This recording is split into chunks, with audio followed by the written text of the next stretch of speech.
probably be joining over the next. But I wanted to get started so that we have time for everything on our agenda today. I wanted to start first. We have some new faces on the call, some new supervisors for programs, and just a few other new faces. So I wanted to give everyone a chance to introduce themselves. We also have Dr. Erin Mayer, who's going to be presenting today. So I just wanted her to have a sense of who she's going to be speaking with and presenting to. So I'll probably just kind of call people based on what I see on the screen. So we'll start with Lisa Deshay. Hi, I'm Lisa Deshay. I'm one of the analysts. Julie Evans. Sorry. Hi, I'm Julie Evans. I'm the administrator for the Oklahoma County Children First program. Okay. Juana Jimenez.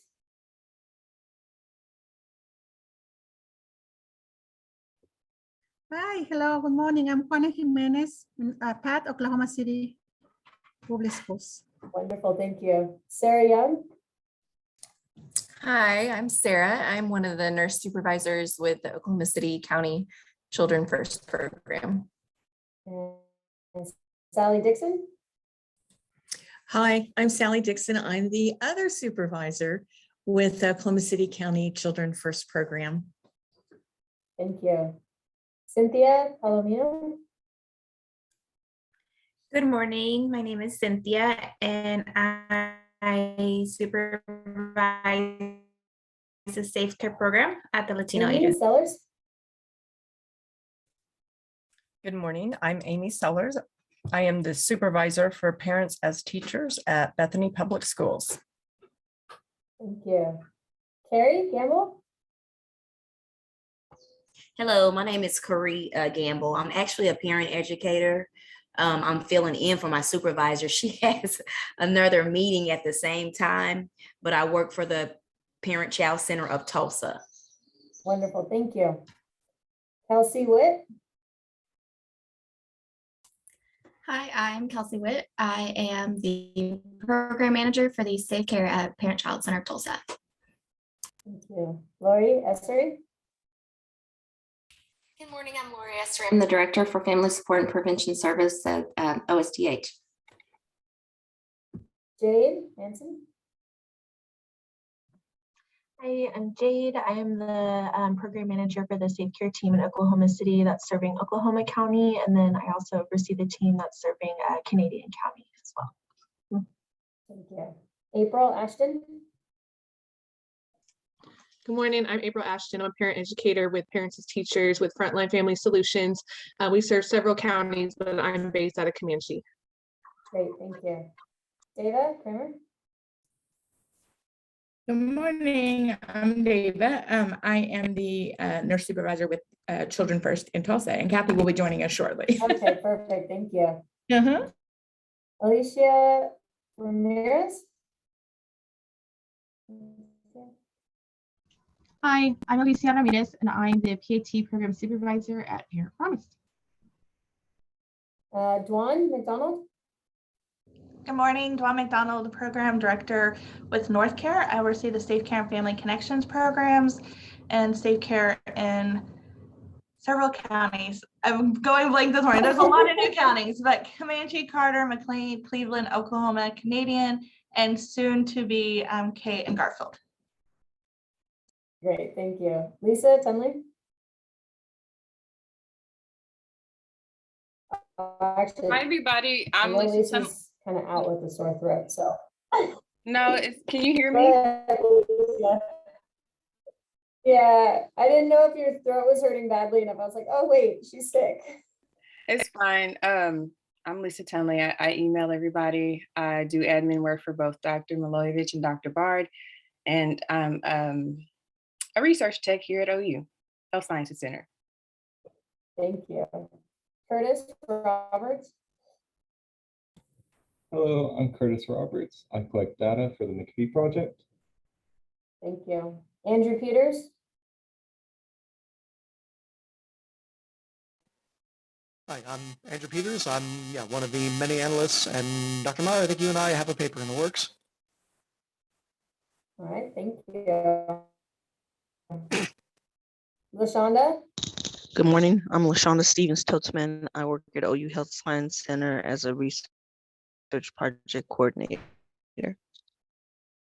Amira? Sadiq? Good morning. I'm Mira. I'm an epidemiologist at Family Support and Prevention Services, and I'm the ETO person by the way. Thank you. Thanks. Yachi, Lee? Hello, I'm Yachi. I'm the data analysis.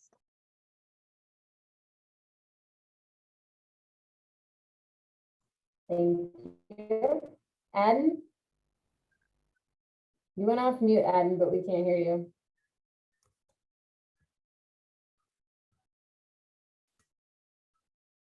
Huh. Maybe there's an audio problem. Adden is one of Is our. it better now? Oh, yep, go ahead. There you go. Okay, really quickly, my name is Adam Rosen. I'm also an analyst in the MIECHV project. Thank you. Rachel Wilson? Hello, I'm Rachel Wilson. I'm one of the analysts here for MIECHV, and I provide the dashboards for Kelsey and Karee. Thank you. Karen? Hi, I'm Erin Mayer. Did you say Erin? Oh, sorry, I said Kieran, but. Oh, okay. There's too many names that rhyme with Erin. I know, Karen. go ahead, Erin. Okay, Kieran, you can go first. Kieran Williams. Okay. Hi, I'm Kieran. I'm currently a doctoral student over at OU Tulsa. I also work on the MIECHV project as a research tech, and then I also do a lot of our REDCap, which is our research database management. I work with on a few of the projects there at OU, HSC. Thank you, Karen. Okay. Stephen? You're welcome. Hi, my name is Stephen Pan. I'm a graduate research assistant at OU-HSC. Thank you. And last but not least, Dr. Erin Mayer, who's our presenter today. Hi, I'm Erin Mayer, and I'm an adjunct associate professor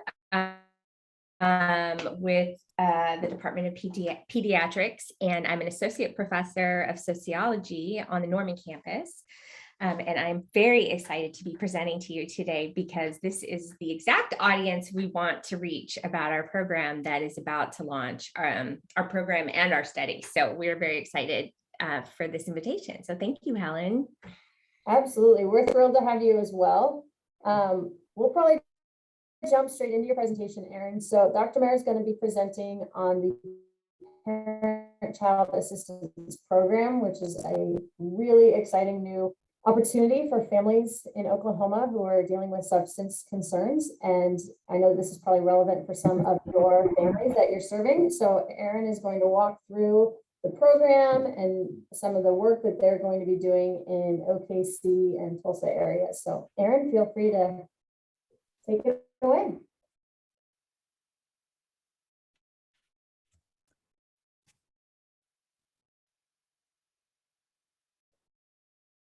Oh, you're muted, Erin.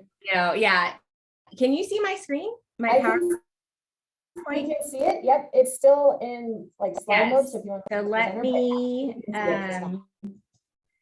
put it it in presentation mode. There we go. Yep, looks perfect. Okay. So this project we call the Oklahoma Parent-Child Assistance Program. The Parent-Child Assistance Program is a home visiting program. You may not have heard of it. It is very well established in Washington State starting in the 1990s, but it hasn't really proliferated a lot beyond that. It's certainly been replicated in other places and internationally as well. There's many sites in Canada, for instance, that use the program, but it is not really nationally known. I'm going to give you a brief overview of what the project is, how I came to learn about it, and what the purpose of the Oklahoma PCAP project is. The goal overall is we want to replicate this home visiting model, which is also a case management model. We want to replicate it here in Oklahoma and evaluate it and hopefully then establish it as an evidence-based model. They have a lot of data in Washington, so it's definitely evidence informed, and you all are well versed on this language because you all are implementing evidence-based home visiting models, and you know the ratings. So our goal is to take this well-established prime for a rigorous evaluation intervention, bring it to Oklahoma, evaluate it. And what's unique about this home visiting model is it's specifically for pregnant and parenting women with substance use disorders to improve the well-being of themselves and their children, and obviously the communities in which they live. The model as a home visiting model is such that it's complementary to other programs that women might be receiving. So if they are in another home visiting program like Nurse Family Partnership or Parents as Teachers, that doesn't exclude them from being in PCAP if they are eligible and struggling with substance use disorders or had struggled with substance use disorders while pregnant, because we see that as still being at risk for future substance use disorders. We will be a complement to whatever services they are getting in the community. So this project, so I started talking about this project and bringing it to Oklahoma when I moved here 4 years ago now almost. I worked at Casey Family Programs, which is a large national foundation focused solely on the child welfare system. This is not a child welfare intervention, though it certainly serves, like a lot of home visiting programs, parents that may have or be at risk of having contact with the child welfare system. So while I was at Casey, we were doing a national scan of programs that work with children in the child welfare system, that work with parents of young children in the child welfare system explicitly. And we were pretty shocked to learn that there are very few programs in child welfare that are focused specifically on parents of young children and focused on young children child development. But this was one of the programs that we identified because it is dealing with mothers who have a child up to 2 years old. And obviously, if they are struggling with substance use disorders or used substances while pregnant, there's become successful in their recovery and their, being able to live healthy, independent lives will have huge implications for the well-being of children. So this was one of about 65 programs that we identified, and it just so happened to be in our backyard in Seattle, Washington, and housed at the University of Washington. So when I came here and saw the need in Oklahoma for a program such as this, I just started talking to people about the need. And I knew that the program was really ready for a rigorous evaluation. And it was so established in Washington State that they're in almost every county. They could not set it up for a clinical trial. It was too late to start randomizing families. They serve about 1,400 women a year with this program. So based on that relation, started talking to partners here, and momentum and enthusiasm built, and people just keep jumping on board, offering, little in-kind support for the project to, large scale funding for the direct services and the evaluation component. So these are our partners, our funders, people that are taking part in, our data analysis, or OU Outreach is actually going to be delivering the intervention. So these are our funders and partners, and we are ever grateful, and our slide is getting very crowded in that regard, but it's great. All right, so here is our team that we have assembled to conduct this evaluation. So you probably know some of these people, but I'm the principal investigator of the project, along with the current director of the PCAP program at the University of Washington, Susan Stoner, who is supporting the implementation here in Oklahoma. We have Dr. Matthew Deal, who is our clinical lead, and Angela Harden is our project director. Devin Carlson is a professor in political science who is leading our cost benefit analysis, which is a really important component for our state partners who are helping to fund both the direct services and the evaluation component. They want to show to the state legislature that this saves money in the long run. And I'm sure you all are being tasked with similar responsibilities as you feed data to your evaluation team. We have two fantastic, I've plucked the best graduate students we have from the Department of Sociology, Rin Ferraro and Heather Lepper-Papon. And then we have a statistician, Julie Gerlinger, who is both a criminologist and a sociologist. And the criminal justice angle is important as well, because that is a major source of cost savings potentially, especially in Oklahoma, where most women are incarcerated due to drug-related crimes and themselves are mothers and struggling, many of them with substance use disorders themselves. We have also, we're very excited about this, assembled a parent advisory committee. So these are parents with lived experiences who will play a research consultant role.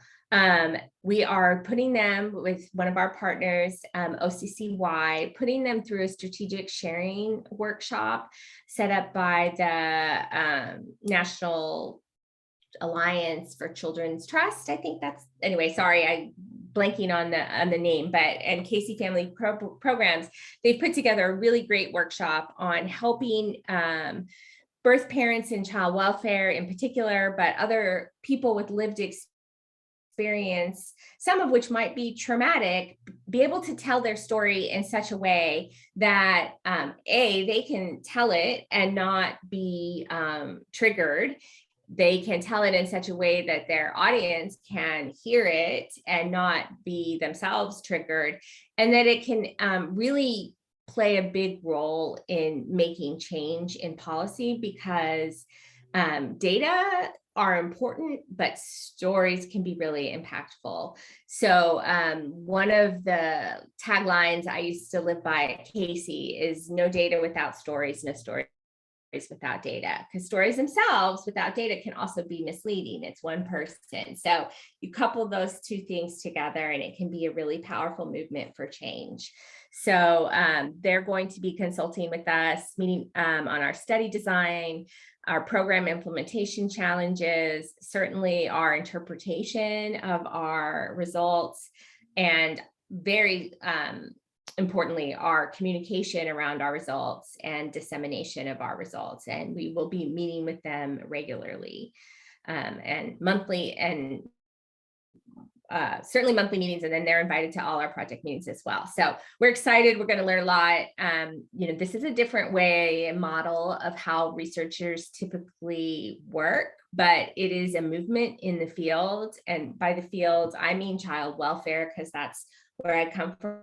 But I think it's everywhere. It's really a push that those of us who are studying or designing or developing or implementing programs for often marginalized populations, we need to have those voices at the table to make what we're doing matter and to make it more effective for the people we're trying to serve. And so we're very excited about this, and we're going to learn a lot along the way, and it's not going to be easy. But we are, and Dr. Deal is leading that portion of our project and doing an awesome job for us in that regard. So what is the Parent-Child Assistance Program?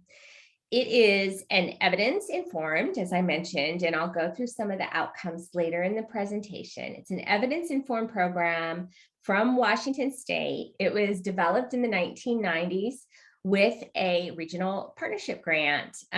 So these federal grants really can make a difference, because 30 years later, this program is really up and running, sustained. Their funding used to come fully from the state legislature. They had a line item in the state budget every year to support the program, because the state sees the benefits every year.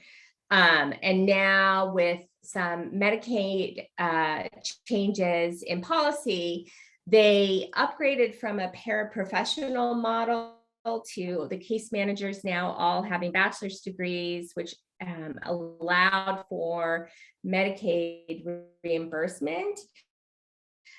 And so about 40% of their funding comes from Medicaid now, and 60% from the state.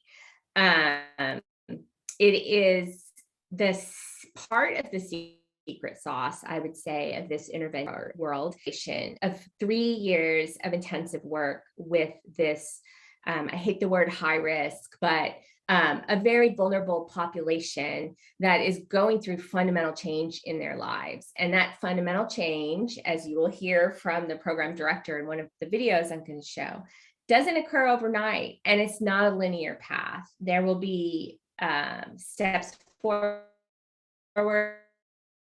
steps backward. So this 3 years establishing that positive change in women's lives during a period of time that is very stressful, which is the parenting of young children. And sometimes there are older children in the picture as well, or additional children after the birth of the children that brought them into the PCAP program in the first place. So we really like the long duration, and it's relationship based. And that's another key, is that these case managers, and they used to be called case advocates, but that's still an accurate description of what they do, walk side by side with the women through recovery and coordinate with other service providers. And that's why we don't mind these women double dipping in other services, because we can play, because of our small caseloads, we can play that coordinating role. And with release of information, we can talk to other service providers. We can step back or step up as needed. We can focus on the recovery aspect. We have, like I said, smaller caseloads than most case management programs and some home visiting programs. So that allows this relationship and this advocacy model to work. And because it's a recovery, it's not as direct substance use disorder treatment program. We help women find them, we help them stay in, we help them achieve their goals in those programs. But we are not providing that treatment, but we hold those stages of change philosophies alongside those treatment program models that also hold stages of change theory to heart. And we are harm reduction. So we know that there are going to be slip-ups, there are going to be relapses. We do not kick women out of the program. We do not drug test. We are there to support women where they're at and to help them achieve their goals. And you will see when we outline the goals of the PCAP program that one aspect, if you look at goal 3, one aspect of our harm reduction is to prevent future drug and alcohol use during pregnancy. That was actually the origin of this program. It was developed, Dr. Therese Grant developed this program as a fetal alcohol spectrum disorder prevention program. So one of the goals of the program, if women want, is to help them get on long-term reliable birth control. And as women start to make better choices in their lives, that starts to make more sense to them as well.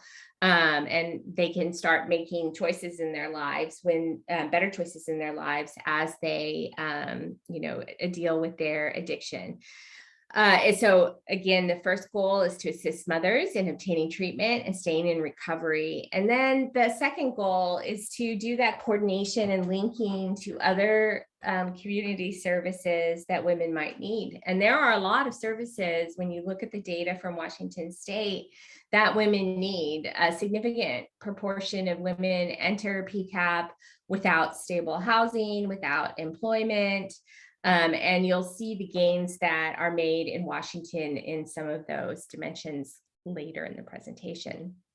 So We have been diligently spending the last 6 months out in the community talking about this program because we want anyone and everyone to be talking to women that could potentially benefit from this program about it. And if we have women coming to us and self-referring to this program, which is voluntary, that would be the best recruitment success that we could possibly have. But service providers can also refer on behalf of women, ideally with their consent. And so we are out in the community sharing this information. And here's one of the videos that we share, just talking about trying to destigmatize addiction in this population, because especially in Oklahoma, where there's some high profile cases around criminalization of women who are pregnant who use substances, we want to try to promote this as something that is supportive. And hopefully, and we're also reaching out to the judicial system with the same kind of message that, look, they have asked for help. They are seeking help. We are there with them for 3 years. There is, no need to put on penalties on these women as they are, asking for, seeking help and getting linked to community resources in the community. So here is a video that one of the service providers in Washington State made, kind of for a similar purpose. So it's a different context. So it's, it's basic for you, but I'm sharing it so you can see how we're talking to providers, and just to be in full disclosure so you can see how we're doing things. We, on a shoestring budget, we did a voiceover and made it specific to Oklahoma PCAP. Addiction affects people from all walks of life and families from generation to generation. It can impact any woman, man, and family in any neighborhood. When alcohol or drug use gets out of hand, it affects our friends, our family, and those we care about deeply. Sometimes addiction affects the strongest among us, and sometimes the most vulnerable. Oklahoma is launching an innovative case management program called the Parent-Child Assistance Program, or PCAP. This program helps pregnant and parenting mothers with substance use problems. Women in PCAP are matched with a case manager who helps them access local resources. Women who enter the program often report a history of trauma. Most grew up with a parent who used drugs or alcohol. Many experienced abuse. Some were placed in foster care. Often they did not finish high school. PCAP case managers understand trauma and seek to become a stable, positive presence in women's lives. Over the course of 3 years, case managers help mothers to achieve and maintain recovery. They help women set goals and take steps to reach them. With their case manager's support, women are able to overcome challenges like finding treatment, obtaining health care, securing housing, escaping domestic violence, and navigating child custody issues. Women who complete PCAP demonstrate positive outcomes. They attend to their health and the health of their children. They expand their support systems and lay the foundation for stability for their families. Over time, they build self-sufficiency and well-being. Researchers have found that women who complete PCAP have high rates of completing needed treatment for alcohol or drug use, and very few participants have a subsequent child with prenatal exposure to drugs or alcohol. PCAP works because it provides women with 3 years of practical assistance and the emotional support that is often essential to making fundamental life changes. We care because they're our sisters, our daughters, our friends, and our neighbors. Starting in summer 2022, PCAP will serve women in Tulsa and Oklahoma City and surrounding areas. Supporters and partners of PCAP believe the program will make a significant positive difference for women and children impacted by addiction. We all benefit when moms and their kids are substance-free. Learn more about PCAP at our website, www.ou.edu/PCAP. Addiction affects people from all walks. That website is actually live now, so very excited about it. and it's beautiful. We have a beautiful picture of Oklahoma on the front. So check it out. And that will be the website where we accept referrals. When we go live, we'll have a referral page there. And it's basically as simple and straightforward as it could possibly be, like your name, contact information. Are you referring yourself? Are you referring on behalf of a client? So we are trying to streamline the process, and we have, jumping ahead here, but we have marketing flyers. And at the end, I will ask you to write down the email address. And if you want to deliver, we actually will have business cards being printed that have the referral information where service providers can actually give it to a client, where they can have the phone number and the website to self-refer. And we have marketing flyers to like have in an office. So if you want these mailed to your office for your home visitors to use with their clients, I'm going to ask that you use that email, and we'll put you on our mailing list, and we can bulk mail you as many as you would like. And those are being printed as we speak. So as you all know, this is for our community providers, because sometimes we're talking to different groups that aren't as aware of this issue as others, but Oklahoma has a high rate of substance use disorders. We have opioid prescription rates higher than the national average. We have parental substance use to the extent that these measurements are good, but it's a risk factor in more than half of all of child maltreatment cases. Our rates of substance exposed newborns are increasing. And as I mentioned earlier, we have the highest incarceration rate for women in the nation and actually in the world. And most are related to drug offenses, and nearly 2/3 of women in prison are mothers. So if we can successfully show that this population impacts those 3 areas that we were interested in achieving with our goals, then it will be addressing these needs in Oklahoma and hopefully making a difference in these areas as well. So it's important to note that we're not just bringing an intervention to Oklahoma. We would not have probably gotten funding just to bring PCAP to Oklahoma. This is also a study, and it is a study with the long-term goal of establishing PCAP as an evidence-based intervention. And unfortunately, and our funders are not happy with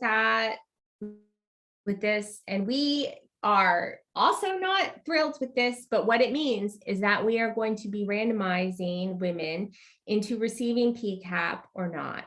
So that means that for our study size of 200 women, 100 women will receive PCAP and 100 women will not. And that's really hard because obviously, you can tell we're very excited about this intervention. We think it's really promising. We think it fills a need in Oklahoma. And yet we're saying that 100 women who are interested in participating in PCAP may not get it. We are going to be very upfront in explaining to everyone about that's referred to us that this is a study, and you will have a 50-50 chance of being put into PCAP. And we can't do a waiting list design because it's a 3-year intervention.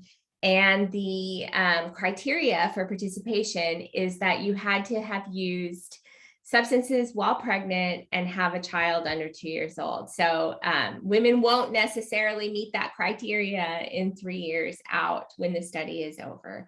So we believe, though, however, that if we do this clinical trial right, the long-term benefits for the state and other women, and I mean, when we're feeling really ambitious, and the nation, will be worth the short-term uncomfortableness that we have now with this study design. Because, as you know, federal funding is often tied to being on these clearinghouses and on these registries as being evidence-based. And evidence-based is often defined as having 1 or 2 very rigorous randomized controlled trials. Sometimes quasi-experimental designs will qualify, but the most straightforward and gold standard to qualify as evidence-based is a randomized controlled trial.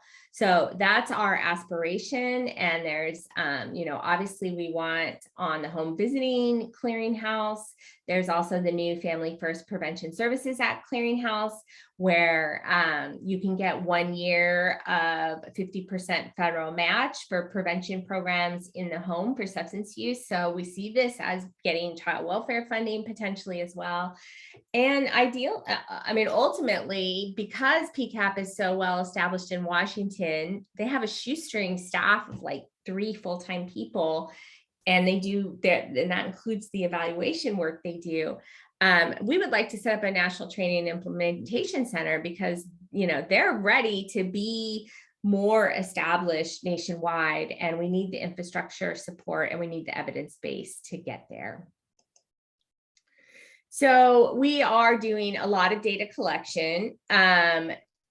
We are collecting during the intervention period, we are collecting at baseline 24 months, 36 months. So over the 3 years, every year, we're collecting the addiction severity index. We are collecting a self-administered survey at these time points. And then the case managers that are working directly with families, the home visitors, parent advocates, whatever you want to call them, we call them case managers, because they do have a case management function. They submit reports every 6 months as well on goals and barriers and case notes, which are, each visit. So those will be used in the evaluation as well. And for those families that enroll early, we hope to get 1 year out beyond the intervention to look at our key outcomes as well. And that, so some of you may not, because you're not necessarily working specifically with a population with substance use disorders. This is a commonly used instrument for people with substance use disorders, and it's one of our primary outcomes. It's called the Addiction Severity Index. It is a long, structured interview that requires trained interviews to administer in person. So we are doing that training. That's why our data collection is intense and requires trained interviewers. It looks at alcohol and drug use, family planning, legal issues related to child custody, criminal involvement, medical status, mental health issues, employment, other sources of support. We are also asking about ACEs, the custody status of and presence of other biological children, what other community services people may or may not be connected to. So that, in a nutshell, if you see the instrument, it's pretty in-depth, and it's a lot of sensitive questions, which is why we need really trained, qualified interviews to conduct that. We also designed a self-administered survey to collect some additional outcomes and kind of some social psychological concepts that might be related to success in the program. Like, do women with more social support in their lives, are they more likely to be successful in PCAP or not? There's reason to think that social support is a key variable in success. So that's something that we're collecting that we're going to be able to look at. We're also looking at some scales related to how attached are women to their newborn or their antenatal attachment when they're pregnant.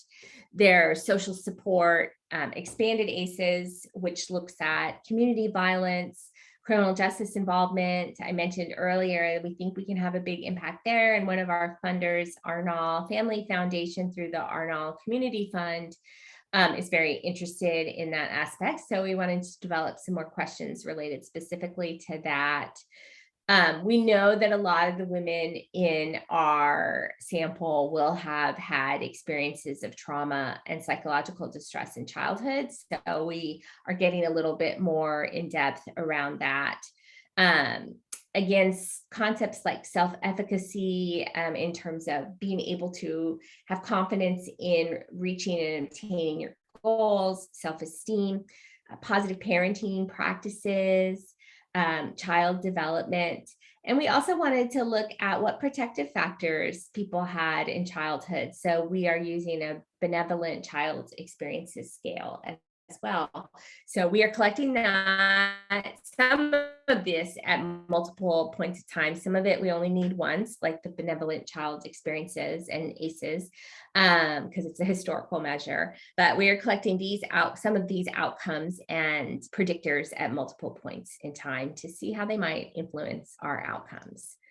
And I already went over the advisory committee. So I want to talk a little bit about our outcomes from Washington, or not our outcomes, the University of Washington outcomes. So as I said, they've been around since the 1990s. We're using their evaluation framework, but now we're applying it to a clinical trial. So we'll have a control group to compare it to, which is what they don't have. But they have data on the status of women when they enroll in PCAP and then at exit. And so you'll see some really significant changes over time in these self-reported measures. So you see a huge drop in illicit drug use, very large increase in the use of reliable contraceptives between entry into the program and exit. You see only about a third of women are in permanent or stable housing at the time they enter PCAP, and that about more than doubles at the time they exit. You see a reduction in use of public assistance, which state governments might be very interested in as a source of cost savings. And that may be driven, in fact, by the fact that you see a huge increase in women's employment from the time of entrance into the program to exit. And this pie chart really talks about one of the primary outcomes is that harm reduction, wanting to prevent future substance exposed newborns during the time of enrollment, and obviously beyond as well, though that's sort of outside their data collection window of substance exposed newborns. And so you see that for these women who come in highly vulnerable, that 80% of 79% had no other birth in this 3-year period. And that another 10% did have a birth, but another 11%, but it was not alcohol or drug exposed. So only 10% of the women in their sample had a drug exposed subsequent birth. So we think that is a really promising outcome, given what we know about the population and the struggles that they come in with in the first place. When I was at Casey, we were asked to do, after we did the site visit to them, and we were asked to assist with a cost analysis. So there's a lot of information out there at the societal level on things like what is the lifetime societal cost for each birth with fetal alcohol spectrum disorder, for instance. It's kind of akin to what is the lifetime societal cost for each instance of child abuse and neglect.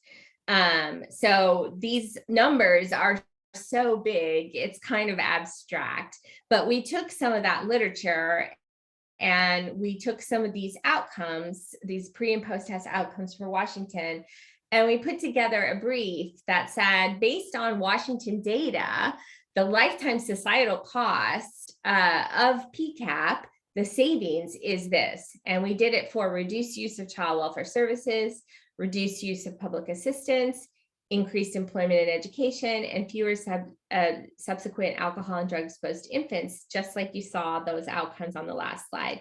And this brief is available. It might be on the OU PCAP site. It's certainly on the University of Washington PCAP site.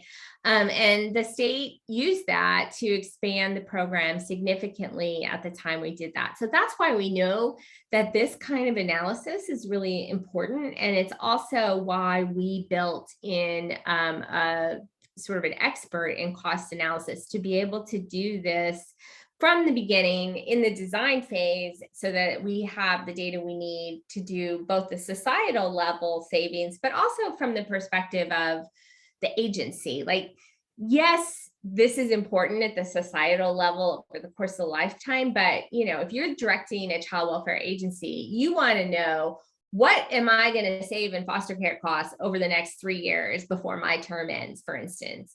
And so we're going to do a direct cost savings from some of these outcomes from the perspective of the agencies that we're working with as well. So here we are. We have started in September. We've been doing that planning, infrastructure building, and that includes all the community outreach that we've been doing. We were hoping to launch in July 2022. Now it looks like late summer is our target date, only because we have not been able to post our positions for the case managers and supervisors in Tulsa and Oklahoma City because it's just tied up in OU bureaucracy. So they are in the system, they are ready to post, we are ready to interview. We just know that's going to take a little bit longer, but we are actively looking at office space in both those sites. If you have any leads, let us know, but we are, we're basically ready to go. We've got our training manuals put together, and it's there's a substantial number of moving parts to get to this point of bringing a new program here and setting up the evaluation, as Helen knows for sure. And so then we're going to start rolling enrollment. So we will be taking referrals as they come through the website or through a phone call. And we have research staff on board that will do the screening. We will determine eligibility. Anybody who does the referral doesn't have to determine anything, just that a woman might be interested in talking to us about the program, might be eligible. Our criteria, again, is that they had problematic substance use during pregnancy and their child is 2 years old or under. They enroll in the program and then they graduate after 3 years. And then our project is 5 years, because remember that first year is planning year, 3-year rolling enrollment. And then at the end of 5 years, we will have hopefully enrolled at least 200 women in both our treatment and control groups. And we will be analyzing the full data from then on, but hopefully reporting all along the way. And then we have one more video that I'd like to share that is from the perspective of the case managers in, I've taken up too much time. Is that okay, Helen? This is great. Keep going. Don't worry about it.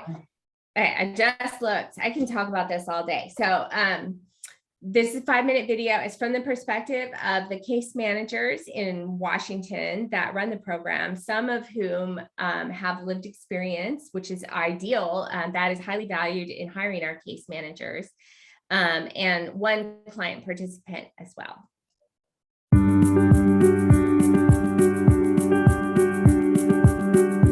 When I think of PCAP, I think of freedom. When I think of PCAP, I think of practical assistance. I think of believing in other people. Love, commitment, hope, wellness, redemption. So when I think of PCAP, I think of those moms' faces that have that sense of satisfaction, like, I'm moving on, I'm doing this. Connecting with people, listening to them, believing in the really inherent value of women and mothers. It's an intervention that really works because it comes from the heart. I came to PCAP because I used to be a case manager that worked with children with special health care needs. And I thought it was really awesome that this time I could step in earlier. I have family members and myself that have experienced substance use.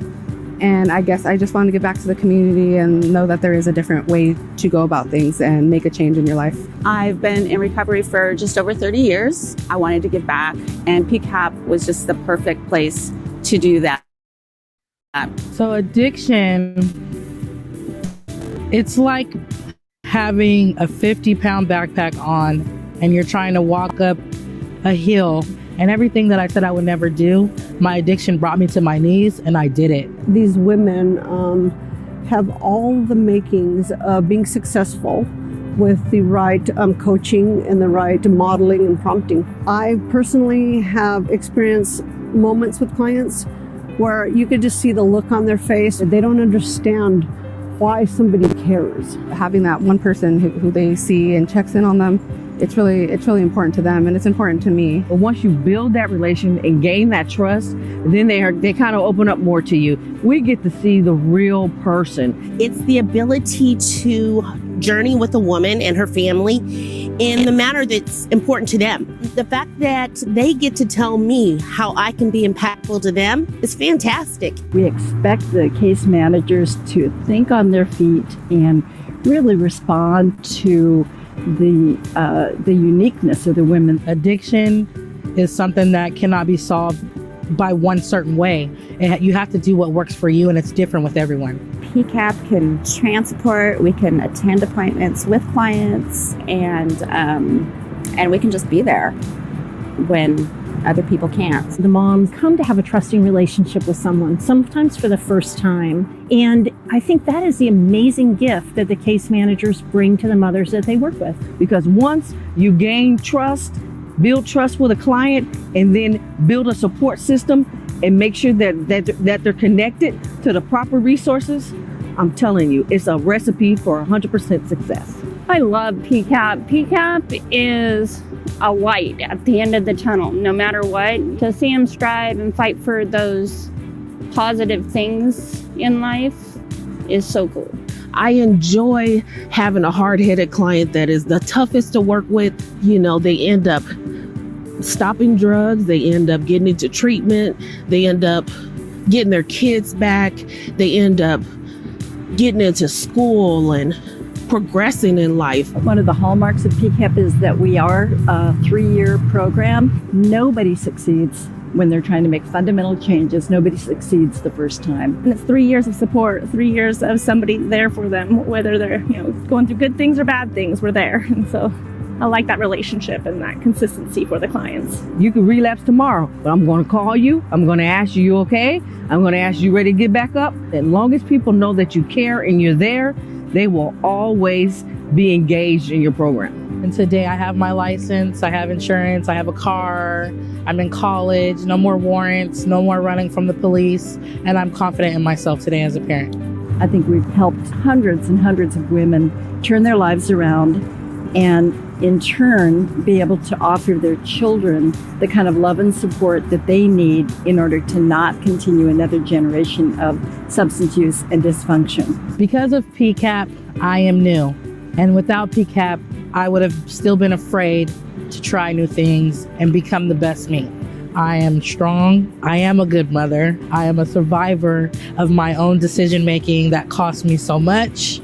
And I can do anything. And you guys will see more of me because I plan on becoming PCAP when I'm done with college. So, yeah. To see them the first time that they realize that they can do something or accomplish something, it's I can't even tell you, I have chills right now.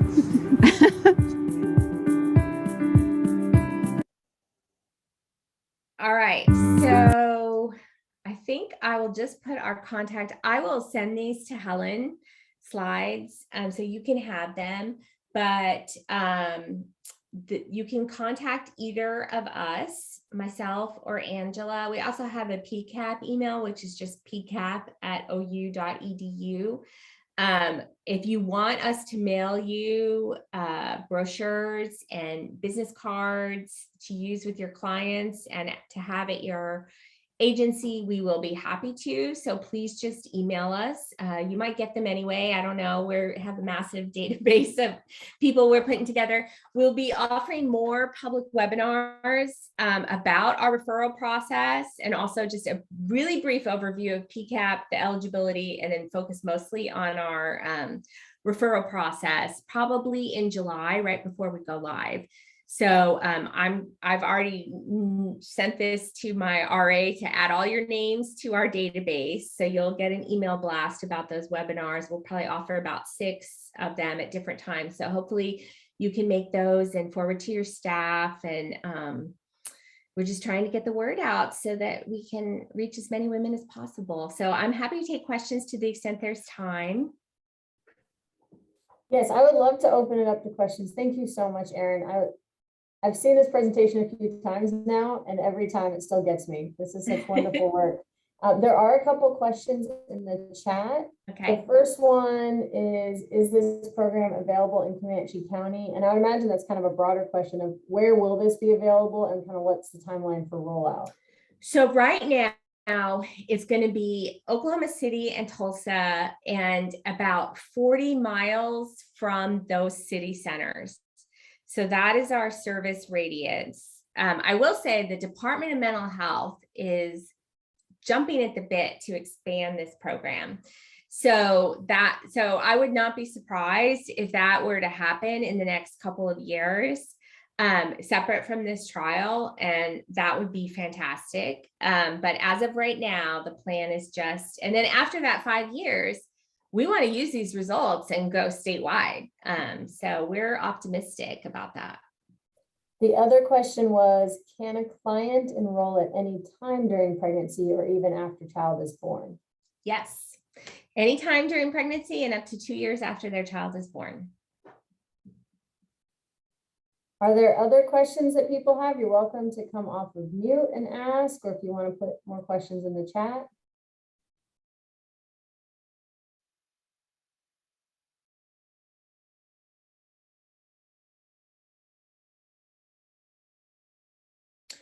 You can reach out to me anytime or Angela with questions.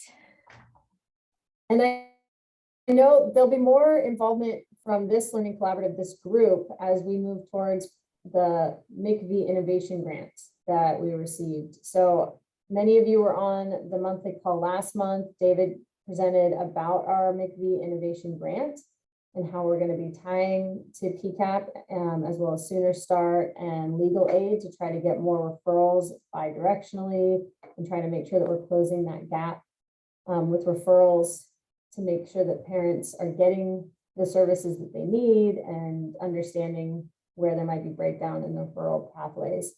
So I know there's more to come, and I'm sure David will have lots to say as we move forward with the MIECHV innovation grant. But thank you so much, Erin, for being here today, presenting this work and letting everybody know. And I'm sure we'll be doing more to kind of connect this group with your group over the next bunch of months as you start to get ready for launch, which is incredibly exciting. Sounds great. Thank you so much. I'm going to have to leave now, but I really appreciate the opportunity to present to you. Can I ask a quick question? I'm sorry, I apologize. Like, did you say that positions would be posted soon for these individuals? Okay. Yep, we'll be hiring. We're starting with one case manager and a halftime supervisor in both sites. Okay. And then after we get the first 16 women, or as we're, see how quickly women are enrolling, we will have up to 3 case managers in both sites and a halftime supervisor, which will be hired right away. So that's the staffing plan to reach the 100 women. Will those jobs be listed on the OU job site? Just if you go to OU? They will, because they are OU positions. So they'll have OU benefits, and we set the compensation pretty high because we know it's a tough world out there for these type of positions. And we're going to be sharing the PDFs widely with our DMH and DHS partners to share around, with apologies that we might be recruiting away some of their great staff, but and then we will, hopefully, we've heard that a lot of people looking for these type of positions, that their source is Indeed. So we're hoping that we'll get on Indeed. And then I think OU automatically posted a couple other places, but if in doubt, OU for sure, but I will send them to Helen and make sure they get out, and please share them widely. Yeah, we'll be happy to share those, very much so. Great, thank you. All right, thanks again, Erin. Really appreciate you taking the time. Okay, bye. Bye. Okay, well, hopefully that was helpful for everyone. Get a sense of other supports and services that are going to be available nearby in the coming months and years. And like I said, I'm sure David will want to talk more about that in the future as we get closer to launching our own MIECHV Innovation Grant, which is linking families to those types of support services. What we're going to do for the rest of our time is do a couple of progress reports and updates from programs, see how things are going. And then we'll end with just some updates about timing and next steps, meetings that are coming up. I'm going to start with LCDA. I'm guessing, Cynthia, are you going to be presenting? Perfect. Yes. Will I be sharing the screen or? You're welcome to do so. If you were you going to share the data dashboard or? Yes, let me see if I. We also have admin on if you need any support. Okay. Yes, with the data I'll be. Let me move this a little bit. Okay.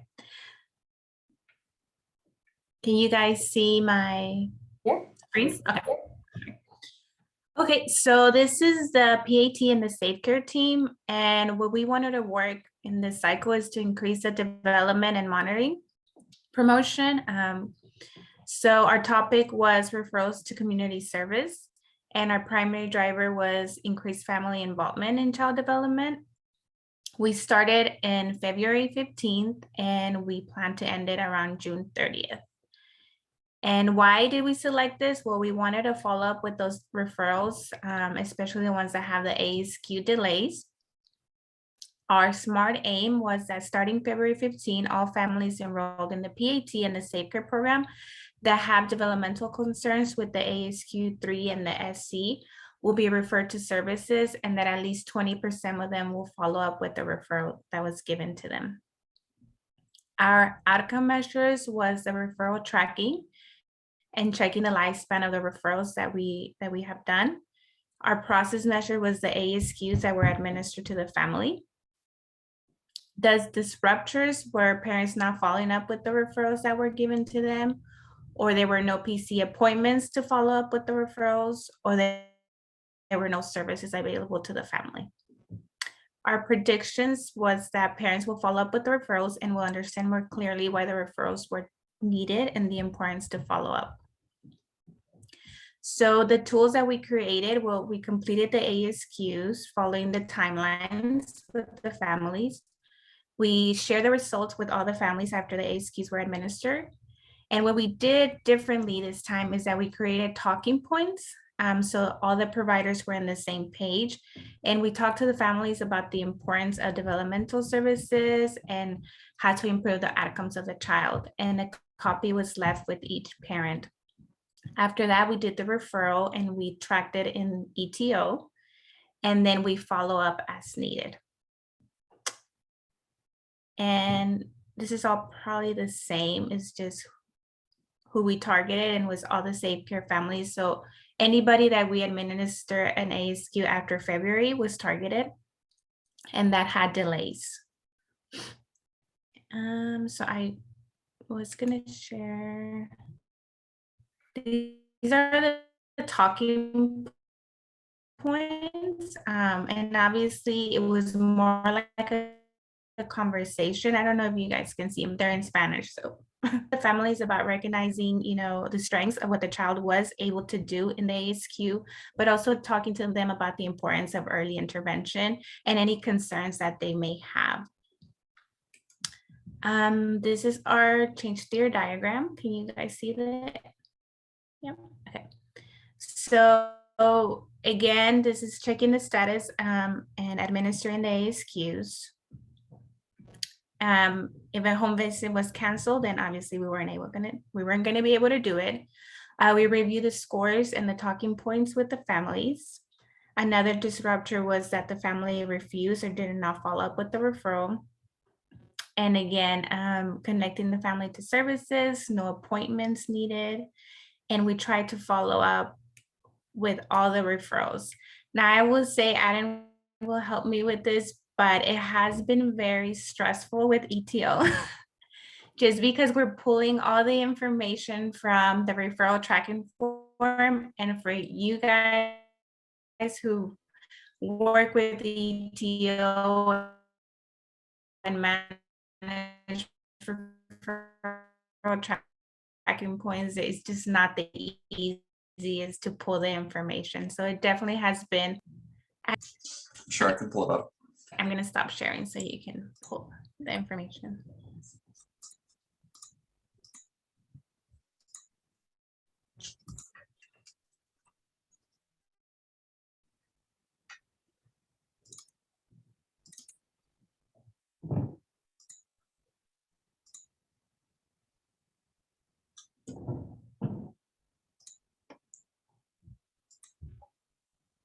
Can everyone see my screen?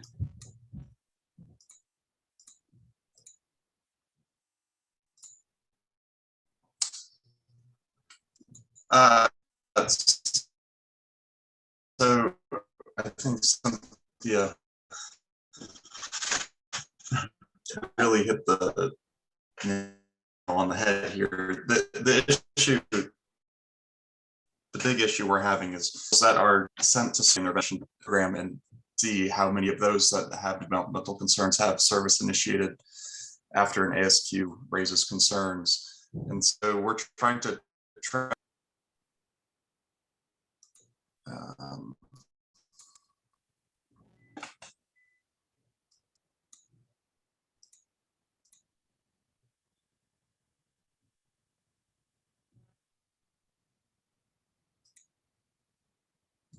is this better?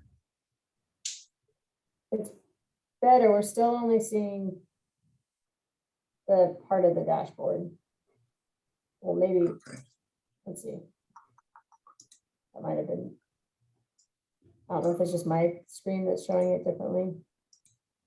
It only shows like half of the graph. Okay. And were you opening it with a web browser or straight out of R? It's a browser. Is this better?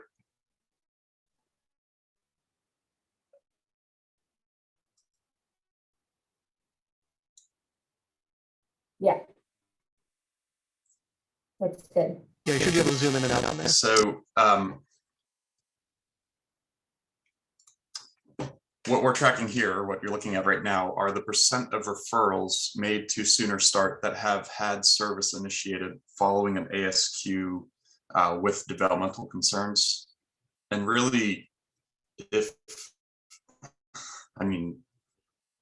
we would hope that, we are closer to 100% of services with initiated service, referrals with initiated service. We're kind of seeing the opposite here, where Sooner Start isn't initiating our referrals. So what you're looking at here, the y-axis is the percent of referrals with initiated service. And this is tracking those kids who have had ASQ developmental delays and have been seen following February, who have had referrals made, and kind of the status of those referrals. And so it's kind of the opposite effect is what we would hope for. The disruptors we thought would be parents kind of refusing service, and it's been difficult to track this, but there's only been one instance of parents kind of refusing to initiate Sooner Start. And then the second referral has been appointments not open for Sooner Start.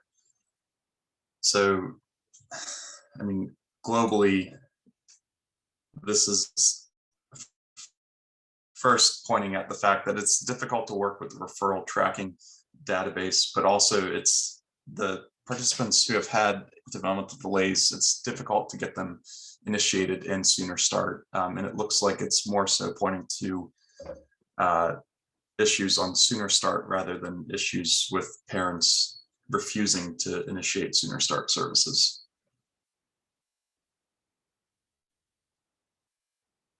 So I don't know if that's all you wanted to see, Cynthia, if there's anything else you'd like to point out. No, that was it.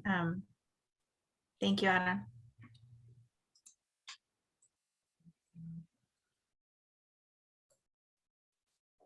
In terms of feedback, Cynthia, have you heard anything from parents or providers about how the talking points have been perceived by the providers or parents? Has it been viewed as helpful for kind of generating that conversation? Or I know we've talked previously about some potential resistance on the part of parents when they're given this type of feedback. How do you think things are going?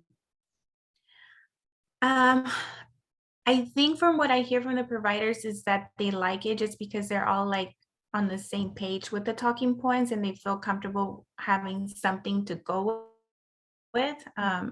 For some reason, we thought more resistant, but no, I feel like maybe that's due to the talking points that more families are open to the referrals. Like Adam said, it's just that they haven't been able to access those services. All right, thank you. Well, as I was alluding to earlier, Sooner Start is also one of the programs that we're working on closing that referral gap with the MIECHV Innovation Grant. So it's kind of perfect timing for your program to be showing definitely there's a gap and there's some need around service uptake once families have been identified as having a potential need. So perfect timing for the innovation grant to get started to see if we can work on closing that, that gap some. Definitely. Thank you, Cynthia. All right. We'll hear from OKCPS next.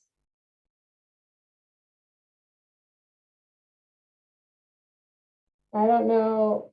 It looks like Yolanda's not on the call today, so I don't know. Juana, were you presenting for her or no? Well, we can switch her to next time then. We'll just go on to the next presentation. How about OKC C1? Good morning. I am going to be presenting for our group. So let me share my screen here and hopefully it'll pull everything up. Let's see where I want to start here. Okay. Can everybody see that? I'm hoping. Okay, great. All right. So click out of this really fast. So our project that we've been working on is to increase knowledge of developmental milestones and comfort measures with educating parents about different milestones. So we have a lot of new nurses that have started with us, and so kind of based on that, we decided to take this route to increase that. So our topic was developmental monitoring. Our primary driver was to increase workforce training on child development. We started in February, and then our ending date will be at the end of June coming up. So kind of like I said, the reason we chose that was to increase knowledge of developmental milestones per our staff request. We felt like this was something that they wanted to work on. Our SMART aim was to increase our knowledge and comfort with developmental milestones by an average of 10%. The weekly outcome measures was doing monthly measurements.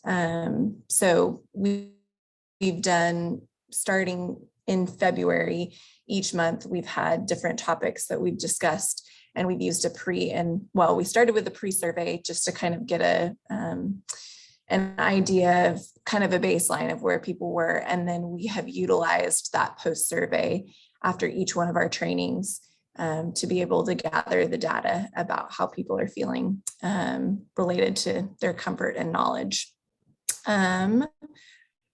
Let's see, disruptor measures, staff turnover. We had a little bit of that in the beginning, just about 2 people. So thankfully that hasn't affected us too much.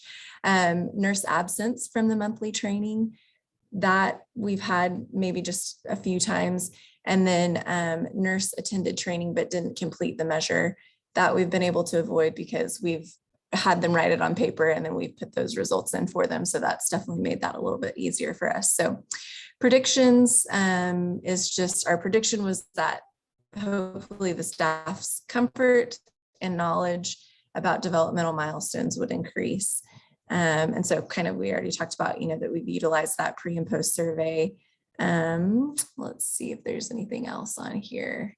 And kind of, like we talked about, we have we have done some of the education, and then we've also had several speakers, and we have a speaker planned for June that's coming as well to work on that. So I think that looks like that's kind of it for that. So far what we've seen, we've done we had, a training on ASQ stuff, a more in-depth training at our last meeting for May. We kind of gathered some topics that nurses wanted to discuss and provided education about that. So things like, starting solids and teething and just kind of general things that, are developmental milestones that parents might have questions about. Next month, we have a speaker that's coming to discuss toddler milestones.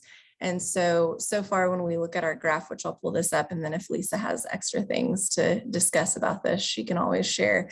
So thankfully, so far, we have been able to meet our SMART aim goal for almost all of our areas, except for the average comfort with toddler milestones. And so our anticipation is that hopefully after this next training in June, which is going to be focused on toddlers, that hopefully we'll be able to meet that. But our average comfort with newborn milestones, we can see that increased. Same thing with the Sarah, yes. are you go ahead. intending to be showing the dashboard? Because we're still is it not showing? Oh, no, I'm we're sorry, still seeing the PDSA. Okay, let me go back. Hang on just one second. Thank you, Lisa, for stopping me. Okay, so let me share this. Here we go. Can you see that now? Yes. Better. Okay, perfect. All right, so we can see that, our average comfort with newborn milestones, that's increased here. Our average comfort with infant milestones has increased. The toddler milestones had a little bit of an increase and then kind of went back down. And then our knowledge of those things, we've definitely had a lot of increase with that as well so far in all of the different areas. So far, seems like things have been going well for us, and we've been able to meet our goals, which we're happy about, and hoping that we'll be able to come up to that final goal when we have our next training. So Lisa, I don't know if you want to share anything else with that. I can stop sharing my screen. No, that's it. That you did a really good job. Did you want to share the change theory diagram? Which I have that. Yeah, and I can share that here. Hopefully that'll pull up. I don't know, mine's only showing half of the, let me see if I can move my thing over. Can you guys see that? There we go. So this was our change theory diagram, which most of this I feel like we've kind of, talked through. So, we developed our measures of knowledge and comfort with developmental milestones, administering the measures at the baseline. So that was our pre-survey that we utilized. Conducting our monthly staff trainings, and then doing our post-survey afterwards with our goal of increasing, staff knowledge and comfort. And then we have right here our disruptors of, absence from the trainings, if they didn't complete the post-survey, and staff turnover. So anything else? No, that's perfect. Thank you so much, Sarah. I know we're getting close to time, so I'm going to throw it over to Amy Sellers really quickly from Bethany Public School to give us an update about their program. Okay, I can make this quick because this is kind of simple and easy. We just wanted parents to read to their child and sing to their child every day. Our SMART aim is to increase that number by 10%. And let's see, I will share our data. Yes, our community partner would be the church right across the street. I work directly with the children's sports. And so basically right now, we are below 10% on the reading to their child every day, but we are counting this to, we have 2 new families. So we think the 2 new families that probably are not reading to their children every day have brought our numbers down a little bit. So we're hoping with 1 month left of data collection, we can easily increase this by 10%.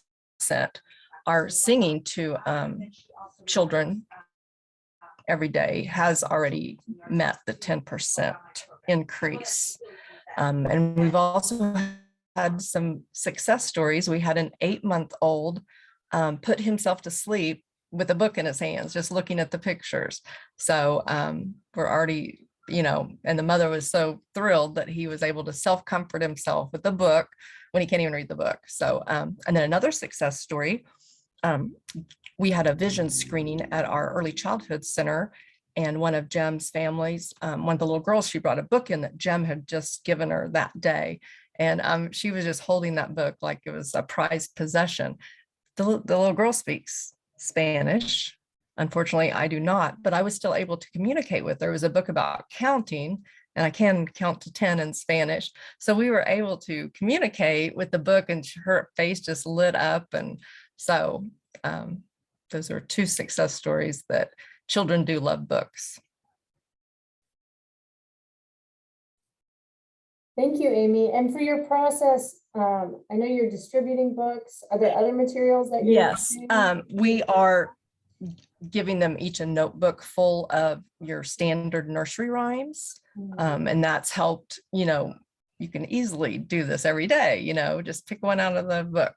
And then for the new families, we're still giving them the positive parenting practices handout.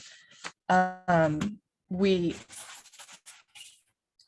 have a handout. It's called Talk, Read, and Sing Together Every Day. So it has the benefits for infants and toddlers, and then it also has tips for how you can easily get that done every day. Wonderful. Thank you so much. This looks great, and we'll be excited to hear how it goes. Yeah, I hope that reading number up, but singing looks fantastic. Yeah. So thank you so much. You're welcome.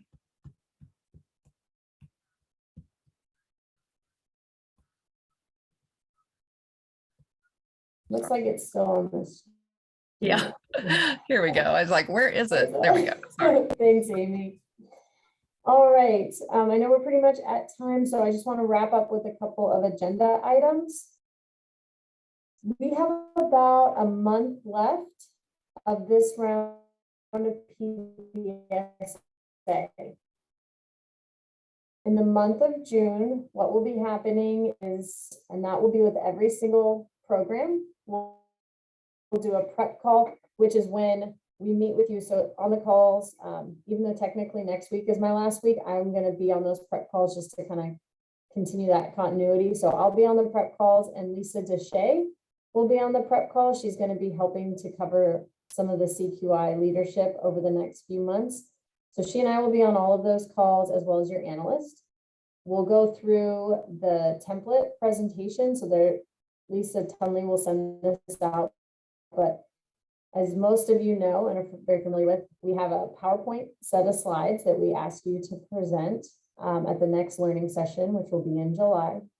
So during the prep calls, we'll go over that template. Whatever you put together so far, we can review. Any questions you have about content. I know there are always a lot of questions around data and interpretation and what to put, so we'll make sure we support you in that. And then in July, there'll be a learning session. The plan right now is for it to still be virtual. I don't think that's going to change. But we'll schedule those dates. It'll be led by David Bard and Lisa Deshay, and that will be probably towards the end of July. So you have through June to collect data and final presentation in July. At that learning session, you will also in the afternoon prepare your next PDSA, and it will still be focused on developmental monitoring and promotion. You'll have one more round of PDSAs focused on developmental monitoring and promotion before moving on to another topic. Are there any questions about that timeline, expectations, next steps? All right. David, anything you wanted to add before we wrap up today?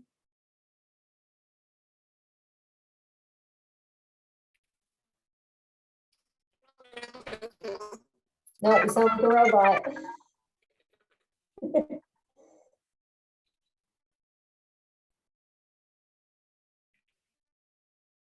This is Sally. I have a question. Sure. Since we're out of this quite some time, are we preparing storyboards, or is it just slide present or just a PowerPoint presentation? So Lisa will send the example that we have. We have a whole template, and then you're free to make it your own in terms of what you add and how you design it. But it's just the PowerPoint at this point. Sally, I'll send you someone else's slides so that you can see how they set it up so you can get an idea. And the template. All right. Thanks. David, did you fix your audio? Yeah, is this better? Yes. Okay, just one final comment, and sorry I was in and out for the first hour, but I was so glad Erin Mayer was able to join us today, tell you more about the PCAP program. And I just wanted to remind everyone, if it wasn't already said, that with the new MIECHV Innovation Award that the state received and that our group will be working on, we plan to embed a referral process to PCAP in the Unite Us app that we talked about on last month's call. And so that'll be one way for you to make quick referrals and have bidirectional communication. You'll be able to follow that referral as your clients work through that PCAP program. So they're a willing and enthusiastic partner in that project. And they're planning to use Unite Us for a lot of the types of community referrals that Erin described today. So we expect it to be a very mutually beneficial vehicle for working with your families, particularly those that need services like PCAP. So a lot more information coming your way very soon. In fact, later this summer on that topic. And we'll be developing PDSAs late this fall, early winter, around the referral processes within Unite Us, the new web application. So you're going to get hands-on experience with that. That's going to be embedded within what we do with the Learning Collaborative near the end of the current cycle with developmental monitoring and promotion. And David, I don't know if you heard when Cynthia was presenting about LCDA, but they are looking at Sooner Start as well and tracking the referrals for Sooner Start. And they are seeing that the referrals are being made, but there's a major drop off on the Sooner Start end in terms of actually uptake of those referrals and utilization of services. So a good kind of precursor to the innovation grant as well. Yeah, I was so excited that you guys chose that topic. And so I've been talking to Adam actually about some of that data. And I had a preview of it before today even. And yes, those are the exact types of obstacles we hope to tackle and solve together with the Learning Collaborative ahead that focuses on the Unite Us app. I can tell you, just having talked to the partners now, Sooner Start, PCAP, and Lasso is our other, what we're calling pilot referral network partner, that they have similar frustrations and experiences. And so the referral comes to them, or they send a referral out and they have no idea what happens next, or they have they're not sure how to communicate back to the referral source what's happening with those families. So we do think that this is one way we can potentially solve those frustrations in both directions. All right, well, we are at time. Thank you everyone for participating, being on the call today. And Lisa Tunley will be sending out emails. Erin Mayer has already shared the slides, so you should have that in your inbox. But feel free to reach out with her with more questions about PCAP, and then just look for those doodle polls so we can get scheduled for next month. Thank you so much. Have a great day. Bye, everybody. Bye.